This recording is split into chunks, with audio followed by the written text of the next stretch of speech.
പതിറ്റാണ്ടായി വടക്കാഞ്ചേരിയുടെ കന്നഡ വ്യാപാര രംഗത്ത് വിശ്വസ്ത സേവന പാരമ്പര്യമുള്ള ജോൺസൺ കന്നഡ വ്യാപാരം ഇപ്പോൾ ആധുനിക രീതിയിൽ നവീകരിച്ച ഷോറൂമിൽ തിങ്കൾ വെള്ളി ദിവസങ്ങളിൽ രാവിലെ 10 മണി മുതൽ ഉച്ചയ്ക്ക് 1 മണി വരെ കണ്ണ് ഡോക്ടറുടെ പരിശോധന, ഡ്രൈവിംഗ് ലൈസൻസിനായുള്ള സർട്ടിഫിക്കറ്റുകൾ, വിദ്യാർത്ഥികൾക്ക് ആവശ്യമായ ആന്റി ഗ്ലെയർ ബ്ലൂ കട്ട് ലെൻസുകൾ കുറഞ്ഞ വിലയിൽ, ദിവസവും രാവിലെ 9 മണി മുതൽ രാത്രി 8 മണി വരെ ക്വാളിഫൈഡ് ഒപ്റ്റോമെട്രിസ്റ്റിന്റെ സേവനം, എല്ലാവിധ ബ്രാൻഡഡ് ഫ്രെയിമുകൾ, ലെൻസുകൾ എന്നിവ കുറഞ്ഞ നിരക്കിൽ.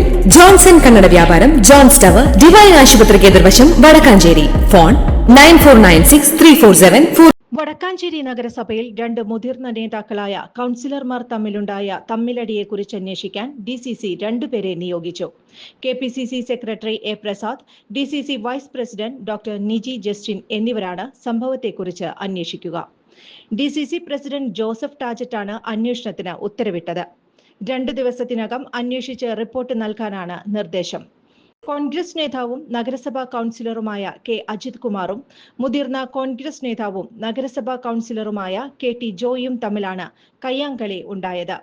കോൺഗ്രസ് കൌൺസിലർമാർ നഗരസഭാ കൌൺസിൽ ബഹിഷ്കരിച്ച് ഇറങ്ങി വന്ന ശേഷം ഫ്രണ്ട് ഓഫീസിനു മുന്നിൽ വെച്ചാണ് കയ്യാങ്കളിയുണ്ടായത്. പുതുരുത്തി സർവീസ് സഹകരണ ബാങ്കിന് നൽകാനുള്ള കുടിശ്ശികയെക്കുറിച്ച് KT ജോയെ നഗരസഭാ സെക്രട്ടറി KK മനോജുമായി സംസാരിക്കുന്നതിനിടയിൽ 2 പേരും തമ്മിൽ വാക്കേറ്റമുണ്ടാകുകയും അടിപിടിയിൽ കലാശിക്കുകയുമായിരുന്നു. പാർട്ടിക്ക് അവമതിപ്പുണ്ടാക്കിയ സംഭവത്തിൽ DCC നടപടിയെടുക്കുമെന്നാണ് സൂചന. കൂടുതൽ വാർത്തകൾക്ക് ഞങ്ങളുടെ ചാനൽ സബ്സ്ക്രൈബ് ചെയ്യുക. ഫേസ്ബുക്ക് ഫോളോ അപ്പ് ചെയ്യുക. വാർത്തകൾ വേഗത്തിലറിയാൻ എനി ടൈം ന്യൂസ്.